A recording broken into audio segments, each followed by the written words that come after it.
Becky Lynch delivered what many called the burn of the year on Monday Night Raw last month. Two of WWE's biggest female stars were in that ring together, and Lynch brought up her marriage to Seth Rollins before delivering the knockout punch to Nikki Bella. The crowd went absolutely insane. The internet lost its collective mind. But here's the problem. Two women were standing in that ring talking to each other, and the entire conversation was about John Cena and Seth Rollins. Welcome to WWE's decades-long failure of the Bechdel Test. For those unfamiliar, the Bechdel Test asks one simple question. Do two women talk to each other about literally anything other than a man? It's such a low bar that even most daily soaps pass it without much effort. But in WWE, apparently it's an impossible challenge. And this isn't new either. Remember back in 2015, Give Divas a Chance trended worldwide because fans were sick of women getting 60-second matches?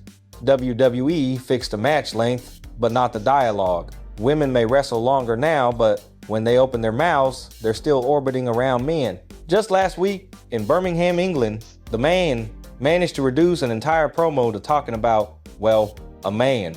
Specifically, the late Ozzy Osbourne, telling the crowd that the only good thing that came out of here died a month ago. She went straight for the Prince of Darkness himself. The backlash was swift and brutal, with Kelly Osbourne herself calling out Lynch on social media. But here's the kicker. Lynch's own moniker is literally the man. She's failing the Bechdel test before she even opens her mouth, having branded herself with a gendered title that technically disqualifies any conversation she has about her own character. This brings us to the most systematic Bechdel failure in recent WWE history, the Judgment Day. Rhea Ripley and Liv Morgan, two of the most popular and talented women on the WWE roster, cannot have a single conversation without it orbiting around Dominic Mysterio like he's the gravitational center of their universe. Every backstage segment, every in-ring confrontation, every heated exchange between these former partners focused on one question: who gets Dominic? When Rhea and Liv are standing face to face, they're discussing Dominic's loyalty, Dominic's feelings, just Dominic, Dominic, and more Dominic.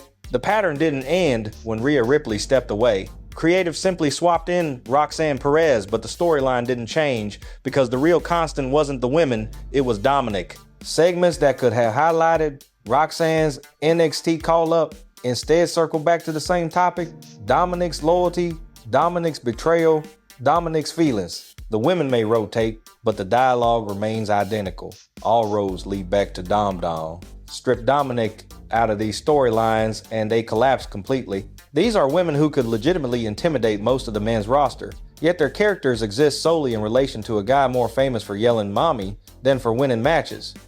The pattern reached peak absurdity during Charlotte Flair and Tiffany Stratton's WrestleMania 41 feud. What started as a standard championship build only got hot when Stratton went off script and attacked Flair's personal life, noting that she was 0-3 when it came to marriage. Flair fired back by mentioning she got a DM from Ludwig Kaiser, Stratton's real-life boyfriend.